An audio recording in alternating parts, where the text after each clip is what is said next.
Hi guys, welcome to my YouTube channel, A Time with Dr. P. If you're an OG here, welcome back. Always a pleasure to have you. If you're new on this channel, consider subscribing. Trust me, you're going to love this channel and you're going to enjoy every bit of it and learn something. So today I have the pleasure of having Dr. Hamzat. He's a lecturer from University of Lagos, Nigeria. He's also a PhD holder in mathematics. He's currently here on research in University of Saskatchewan, and he is willing to share his story from Nigeria up onto Canada. Trust me, this is one story you don't want to miss out on.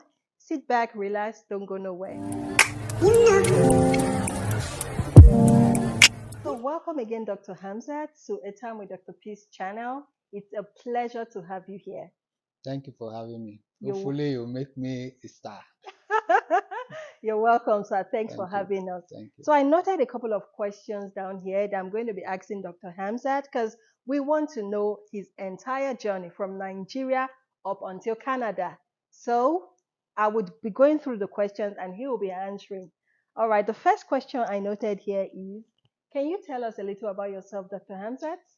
Thank you once again for having me. My name is Hamzat Isede. I'm a lecturer from the University of Lagos. I'm currently here in the University of Saskatchewan on research. I'm a research fellow at the University of Saskatchewan. Okay, so Dr. Hamzat, please tell us how it all started, why you decided to choose Canada, and how the journey has been from Nigeria up until Canada. Thank you very much. The journey actually started during a protracted strike of 2022, around about March. I was just tired. I said, okay, it's time to move my family out of this I know, country. right? And Canada is a destination that is very attractive. I've heard a lot about the place. So I just decided to work on Canada. So because I'm in research, so I know that the only way I could come is to do collaboration with somebody Correct. in a university in Canada. So that's why I chose Canada. Okay.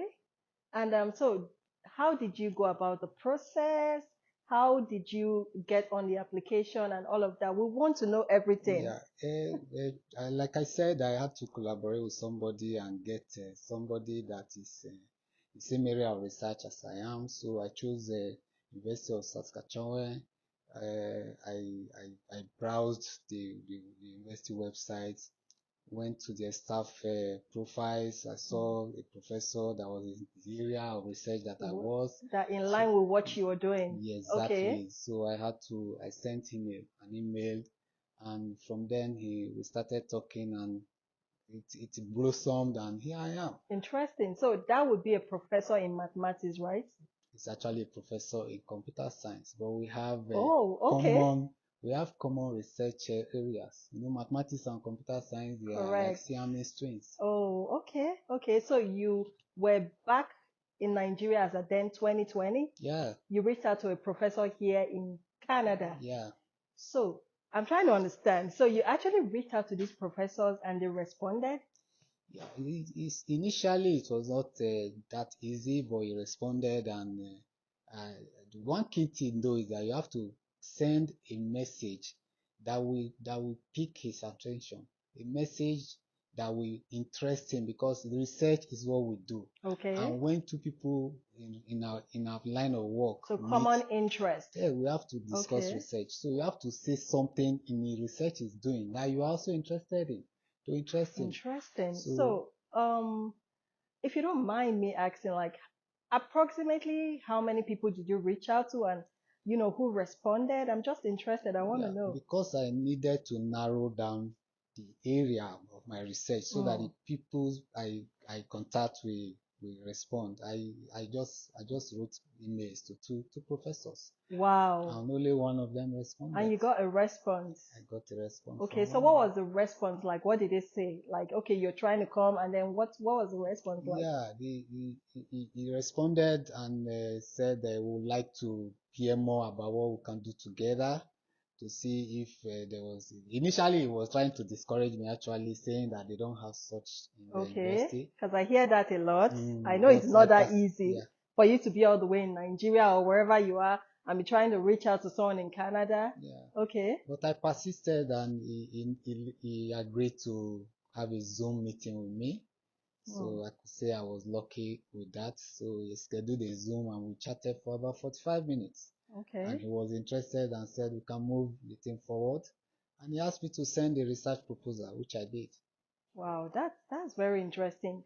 So I'm curious, what would you say particularly stood you out? Because I'm saying this because I hear a lot of people trying to apply for different things, different programs, different research all over the world, and they get turned down a lot. So I'm interested in what do you think you did that made you stand out amongst all of these plenty applications going on? Well, aside from going to say I was fortunate, I Mm. actually did my homework. I, I, it was a long-term thing. And you have to, I you really know, need I to be, know. prepared. When you identify somebody you want to contact, Mm. you check out the person's profile, you see what he's doing, Mm-hmm. and see the area of what he's doing that is related to what you are doing.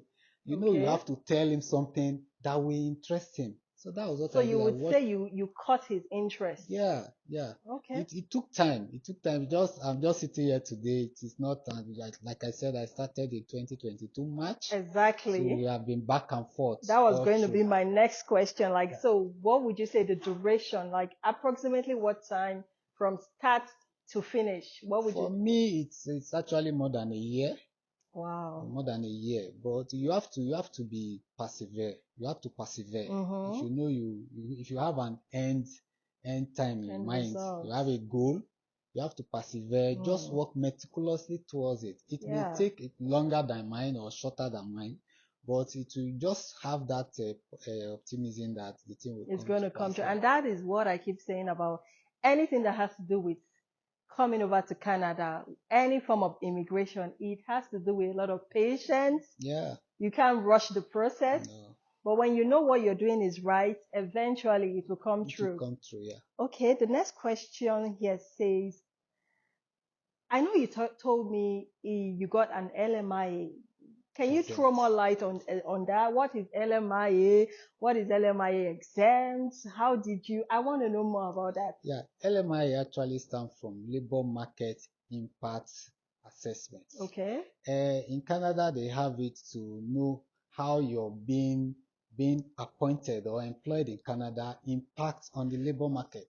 So they Hmm. usually say that if a Canadian can do the job, you are not going to get it. My point exactly. Why would they leave everybody in Canada and come and pick you all the way from Nigeria? That's where the exempt comes in. Okay. Because the assessment is my own, the assessment is exempted Okay. so that they'll tell you they will not pay you. I'm actually here not being paid. Hmm. The luck I have is that I'm actually on sabbatical. My salary in Nigeria It's still is coming still in. on. Okay. Still on. But you Okay. know, when you have a plan, this is just the first stage of the plan. You could convert, you can transit into another status while you're in Canada. Fantastic. Fantastic. This is awesome. I mean, the essence of this whole talk is to let everyone know that you can be from your home country, apply for some of these programs, and you can get it. And then It's when you come possible. into Canada, there's so many opportunities for you to Convert. then convert and go into other pathways and continue your Canadian dream. Exactly. Correct. Thank you Exactly. so much. So, what would you say were some of the challenges you had when, because I don't want to believe this was just a smooth process. What would you say were some of the challenges you had during the course of this whole process? Well, it was not smooth at all because at times you I think know, it's not going to because happen. we're making it sound like you just Yeah, woke but up I and just believe applied that and everything was. Mm-hmm. you have to be prepared because you don't know when your opportunity will come. There were a lot of challenges. The Okay. challenge of funds because every application you do is capital intensive. Mm-hmm. The challenge of documentation because they will ask you for all sorts of I can documents. imagine. So I didn't actually think of applying for sabbatical, but Okay. because of this thing that made me to Apply apply for. for sabbatical. Sabbatical was not part of the plan I initially, know, I can but because of imagine. the documentation Some I process. needed, Mm-hmm. I had to apply for sabbatical leave, and that one will also take a long time. So you have Mm. to also be in another challenge that you have to be in touch with the host. If you have identified somebody that is say, okay, let's see what we can do. The You host have here to, in yeah, Canada. you have Okay. to keep his interest fresh. For like this process Yeah, is 1 year now. You yeah. have So to. you Oh have my to goodness. communicate with the I can man. imagine. Tell him what you are doing. Tell him the new things that you are doing. Interest him. Ask questions. You need to let him know that you really be able to fit into where you are coming. So that's part of the challenge I thought, but challenges as well. But the major challenge that I can identify is the capital. I know. You need a lot I of funds. know. You need a Anything lot that has of to funds. do with coming over from Yeah. Nigeria to Canada, it's Need a always lot of capital funds. intensive. I can Need a lot of imagine. funds. And then also, I want to ask, so this LMIA, because I know you're here in Canada now, does it cover your spouse and your children? Are they included in the LMIA? Yeah, it depends on you.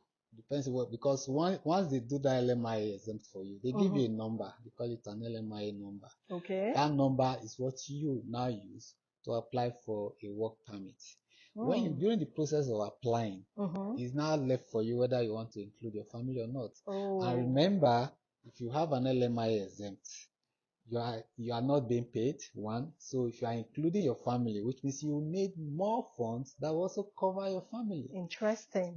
I am sure they will give you the permit and allow your family, but you have to prove that. So you're talking about the proof of funds. Yeah, the proof to of show funds. that you can cater for your spouse and the children and yourself. So they probably require your bank statement and yeah, you need it may not be your own. You can get a sponsor. Okay. You can get grants. It's not easy to get a sponsor. I know. It's not easy to get those things. I know, but it's part of your Okay. your I mean, proof it's a of good funds. thing that they give you the privilege to add either your spouse or your Okay.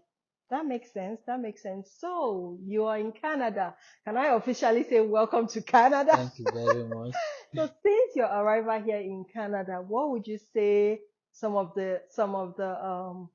would you say was a shocker for you? Like when you got to Canada, were you like, oh wow, I'm in Canada now?